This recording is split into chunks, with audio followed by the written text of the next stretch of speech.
Hi, Margaret. How are you? I'm fine, Vena. How are you? I'm good, thanks. How did you keep yourself sane during the COVID lockdown last year? Okay. I think I kept contact with very important persons in my life, friends and relatives. It was difficult. I mean, having to talk online using video calls where you would normally just drive and see someone.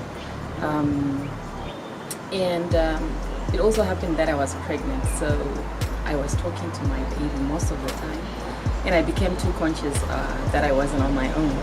So I always had conversations with my baby. And the other thing that really worked was also just looking myself in the mirror and talk to myself, telling myself, being very frank with myself in terms of where I want to go, where I'm coming from, and also positive affirmations. That worked, and I was busy looking for money.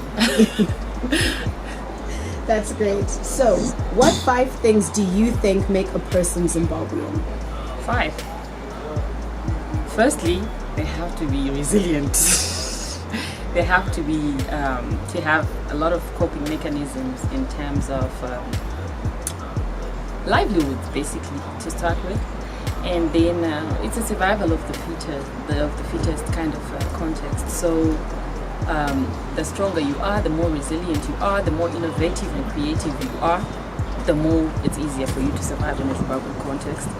And the other thing that will define a Zimbabwean is being able to interpret every scenario. Zimbabweans are now can easily interpret economics, talk about the economy. They can begin to tell you theories and experiences. Politics, everyone is a politician.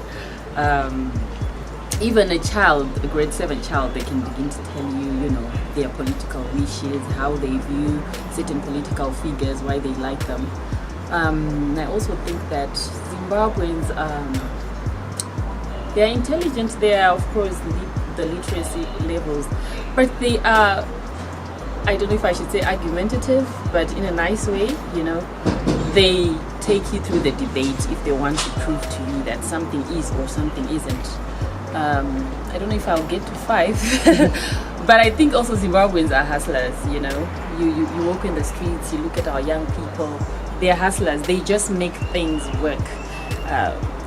Difficult environment, economic crisis that has protracted for over 2 decades now. And people are still surviving, and so I think Zimbabweans can correctly be labeled as hustlers. I think I'll end there. I don't know if I'll get to 5. No, that's perfectly fine. You are a qualified economist. How would you rate Mthuli Ncube out of 10?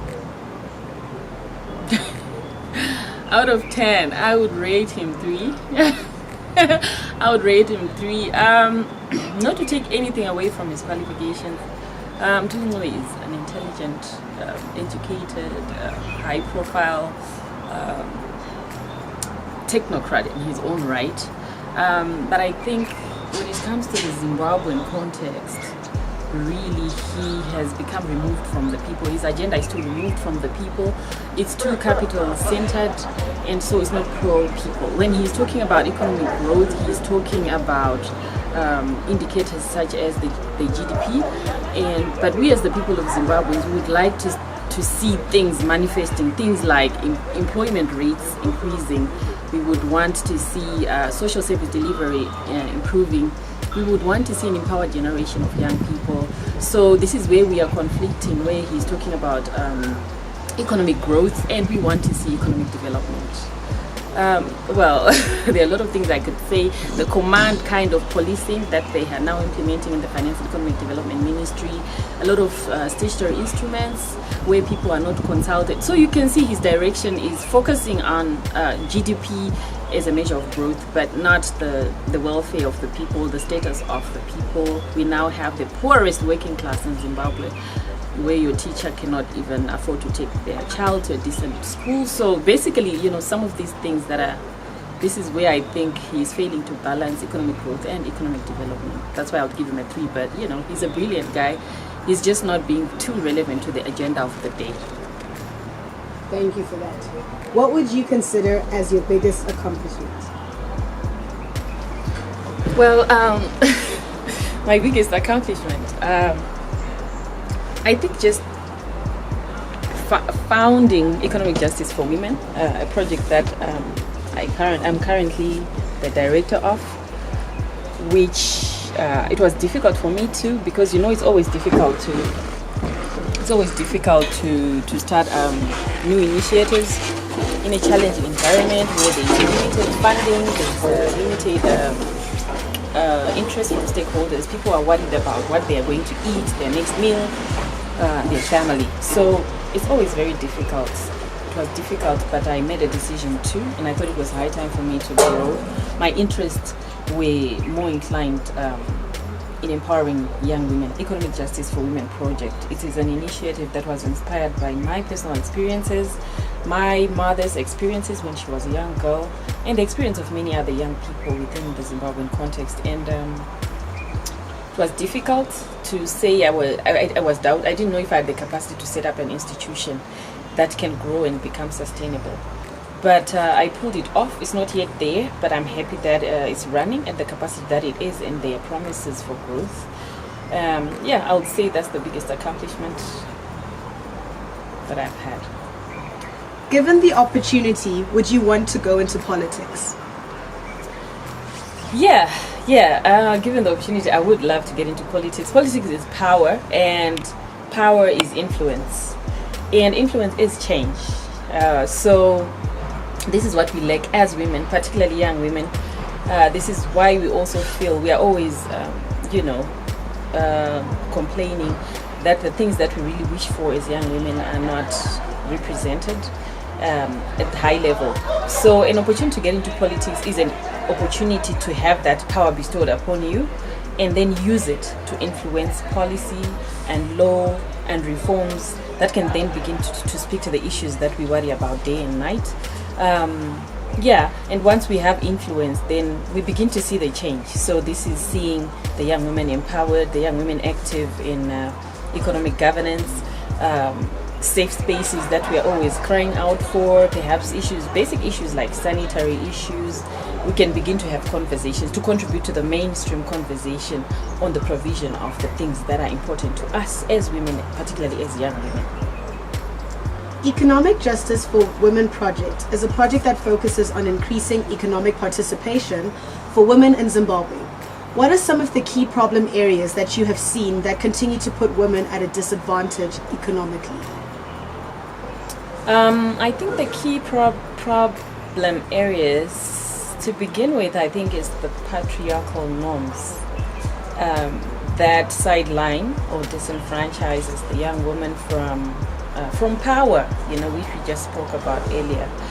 And if you do not have power, you do not have influence, and when change happens, your interests are not captured. So what am I saying?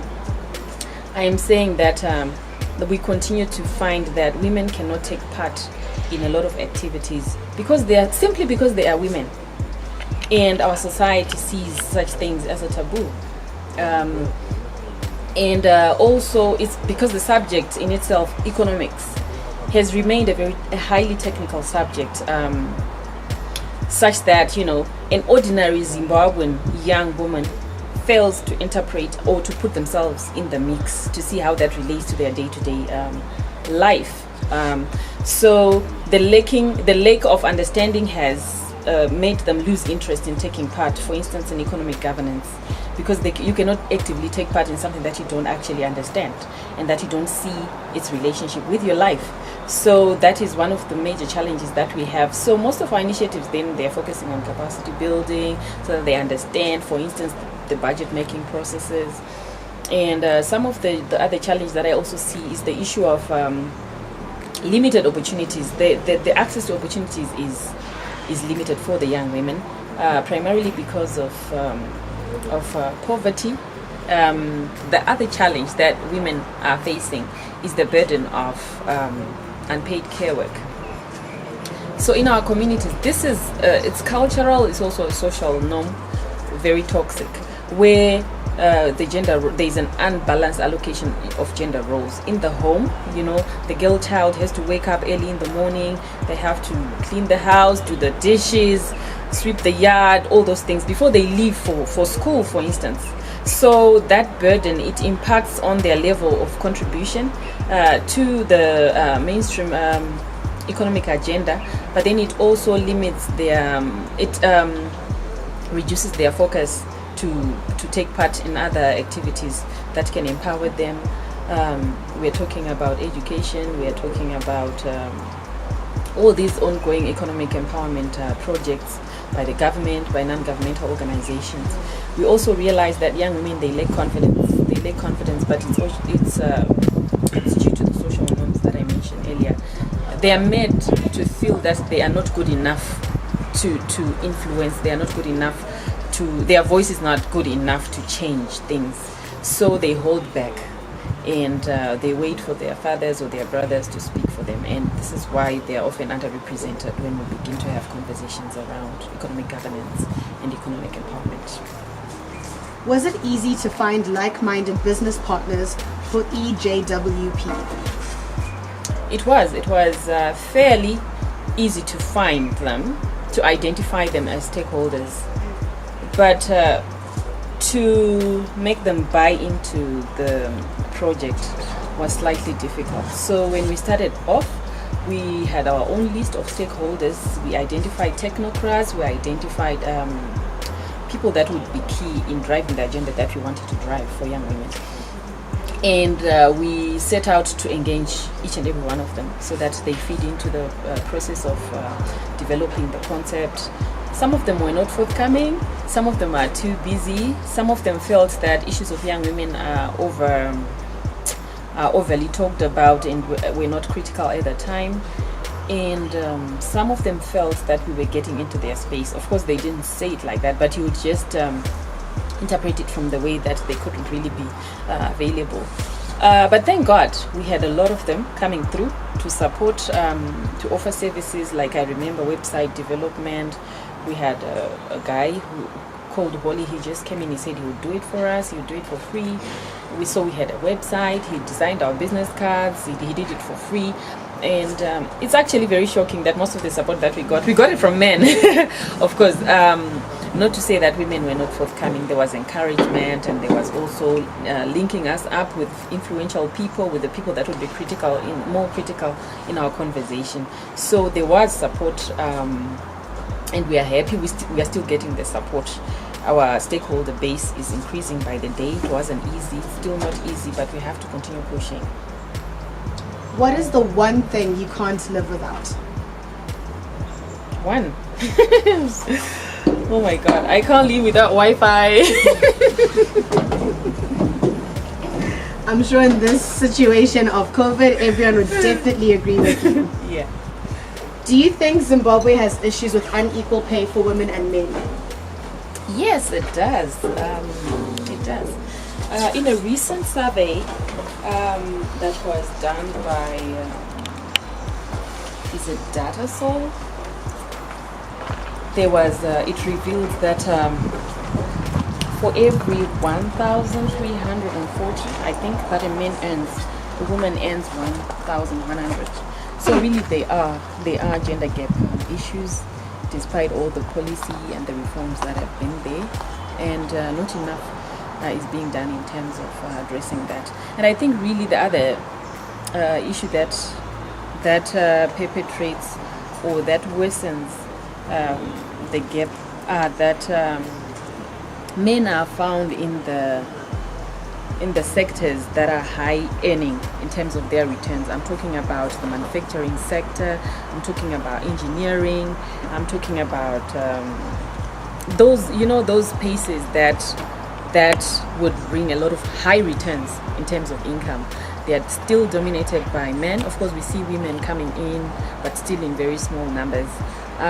While our women are still occupying those, they call them pink collar jobs, like nurses, they are teachers, they are nursery teachers, they are, all these lighty jobs whose returns are relatively lower to those of the sector that I mentioned earlier.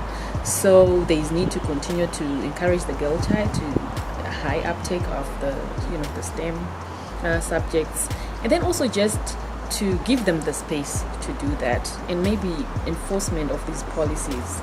Now that we also have a lot of anamseyama in our formal workspace, they don't have a set, particular set standards of ensuring that people get the same salary. For instance, some women are not very good. Most women actually are not very good at negotiating for their salary.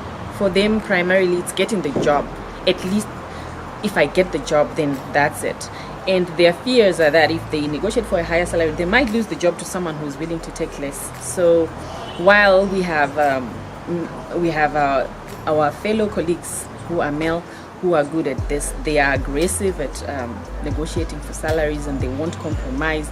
They sell themselves well, they market themselves well. So then, even if there are people occupying the same position, though someone might have negotiated for a higher salary and someone wasn't able to, but they're still doing the same thing. So there's more work that needs to be put in terms of empowering the young girl in interacting, effectiveness, interacting with the formal work economy, build their confidence, to know their worth, and to be able to sell it out there and to negotiate for what they think they really are worth, in line with what is standard in their respective industries.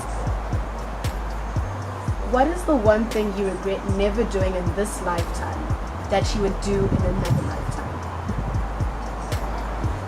One thing that I regret not doing,